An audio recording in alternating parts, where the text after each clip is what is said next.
Welcome to VM Literacy channel. இன்னைக்கு நம்ம சேனல்ல 8th standard maths full book edition chapter 4 exercise 4.3 fourth sum பார்க்கலாம். Find the compound interest for 1/2 years on rupees 4,000 at 10% per annum if the interest is compound yearly. So இங்கே நம்ம find பண்ண வேண்டியது compound interest find பண்ணணும். Okay. So number of years வந்து 1/2 years, அதாவது 2.5 years. எவ்வளோ principal amount 4,000 rupees. Rate of interest 10% per annum. அதாவது interest வந்து வருஷத்துக்கு ஒரு முறை, அதுதான் காம்பவுண்ட் இயர்லி அப்படின்னு கொடுத்துருக்காங்க. per annum அப்படிங்கும்போது வருஷத்துக்கு ஒரு முறை நம்ம கட்டக்கூடிய அமௌண்ட்டுக்கு 10% ஆஃப் இன்ட்ரெஸ்ட்டை வந்து அவங்க கால்குலேட் பண்ணுவாங்க. ஸோ நாம் இங்கே ஃபைண்ட் பண்ண வேண்டிய காம்பவுண்ட் இன்ட்ரெஸ்ட் 2.5 years. ஓகேவா? கிவன் வேல்யூஸ்லாம் எடுத்து எழுதிக்கலாம். Principal amount P is equal to rupees 4,000. Rate of interest R is equal to 10% per annum. Then number of times, time period N is equal to 1/2 years. That means 2.5 years. So இங்கே இதுக்கான total amount நம்ம find பண்ணணும். Total amount அப்படிங்கிறது நாம் பே பண்ணக்கூடிய principal amount, தென் அதுக்கான interest எல்லாமே சேர்ந்தது தான் டோட்டல் அமௌண்ட். ஓகேவா?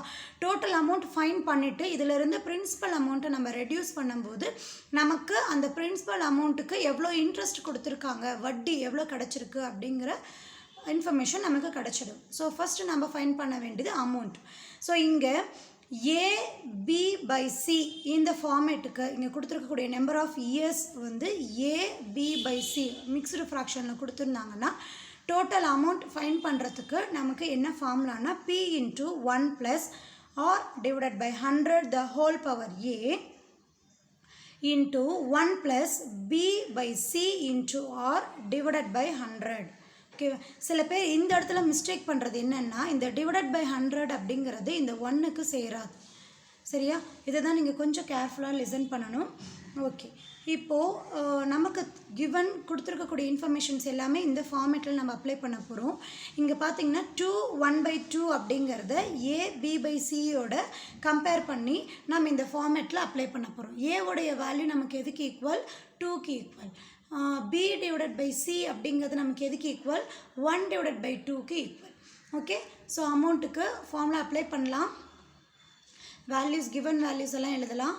P is equal to நமக்கு 4,000 into 1 + ஆருடைய வேல்யூ எவ்வளவு? 10 அப்படின்னு சொல்லி கொடுத்துருக்காங்க. Divided by 100 the whole power 2 அப்படிங்கிறது ஏ எதுக்கு ஈக்குவல்னு சொல்லியிருக்கோம்? 2க்கு ஈக்குவல்னு சொல்லியிருக்கோம். ஓகேவா?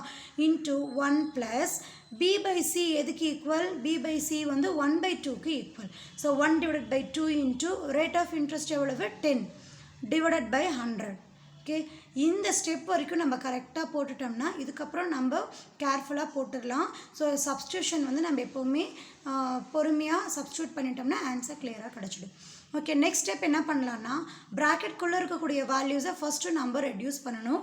அதுக்கப்புறம் தான் அதை சால்வ் பண்ண முடியும். ஸோ ஃபஸ்ட்டு இருக்கக்கூடிய வேல்யூ 1 + 10/100ன்னு இருக்குது. இங்கே டினாமினேட்டரில் 1 இருக்காதா கன்சிடர் பண்ணிக்கோங்க. ஸோ எல்சிஎம் எடுக்க போகிறோம். எல்சிஎம் எடுக்கும்போது என்ன பண்ணலாம்? இது ரெண்டையும் கிராஸ் மல்டிப்ளை பண்ணிக்கலாமா?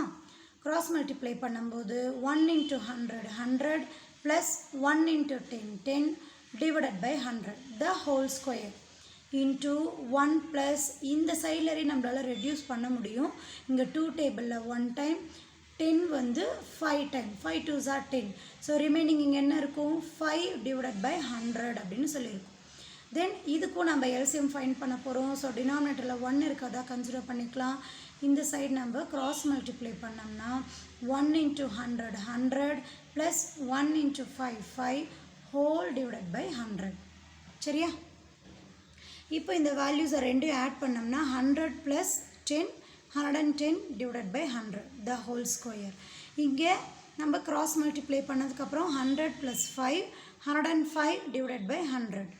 ஸோ இந்த வேல்யூஸ் வந்து பவர் 2 இருக்கு இல்லையா, இதை எக்ஸ்பேண்ட் பண்ணி எழுத போகிறோம். 4,000 into 110 divided by 100 the whole ஸ்கொயர்னால் என்ன அர்த்தம்? இந்த வேல்யூவை ட்வைஸ் மல்டிப்ளை பண்ணணும்னு அர்த்தம் இல்லையா? ஸோ அதனால தான் 2 டைம்ஸ் நம்ம அதை மல்டிப்ளை பண்ணியிருக்கோம்.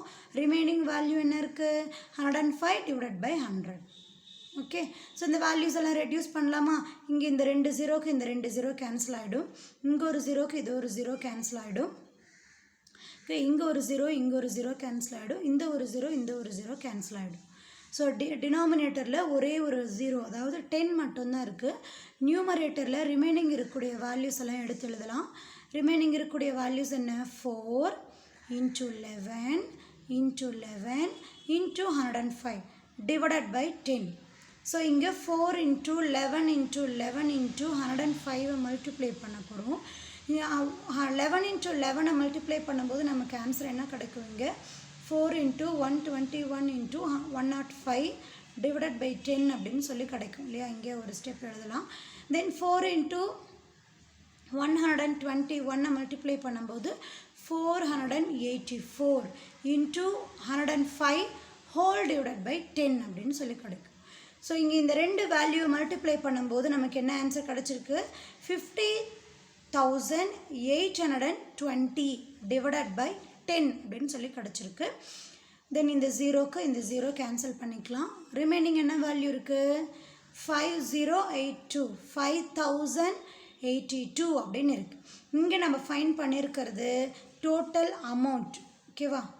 நாம் ஃபைன் பண்ண வேண்டியது compound interest. CI is equal to amount minus principal. Amount value எவ்வளவு? 5082 நாம் இங்கே ஃபைன் பண்ணியிருக்கோம். பிரின்சிபல் அமௌண்ட் எவ்வளவு? நாம் பே பண்ணக்கூடிய வேல்யூ. எவ்வளோ வேல்யூ பே பண்ணுறோம்? 4000 rupees. ஸோ இதை ரெண்டையும் நம்ம ரெடியூஸ் பண்ணோம்னா சப்ராக்ட் பண்ணும்போது நமக்கு வேல்யூ என்ன கிடச்சிருக்கு? 1082. ஓகேவா? ஸோ 2.5 yearsல 10% ஆஃப் ரேட் ஆஃப் இன்ட்ரெஸ்ட்டுக்கு 4000 rupees நம்ம பே பண்ணோம்னா நமக்கு காம்பவுண்ட் இன்ட்ரெஸ்ட் எவ்வளோ கிடைக்குது? 1082 rupees. ஓகே, இந்த எக்ஸ்ப்ளனேஷன் உங்களுக்கு புரிஞ்சிருக்கும் அப்படின்னு நம்புகிறேன். மறக்காமல் வீடியோக்கு லைக் அண்ட் கமெண்ட் பண்ணுங்கள். VM லிட்ரஸி சேனலுக்கு சப்ஸ்கிரைப் பண்ணிக்கோங்க. தேங்க்யூ ஃபார் வாட்சிங்.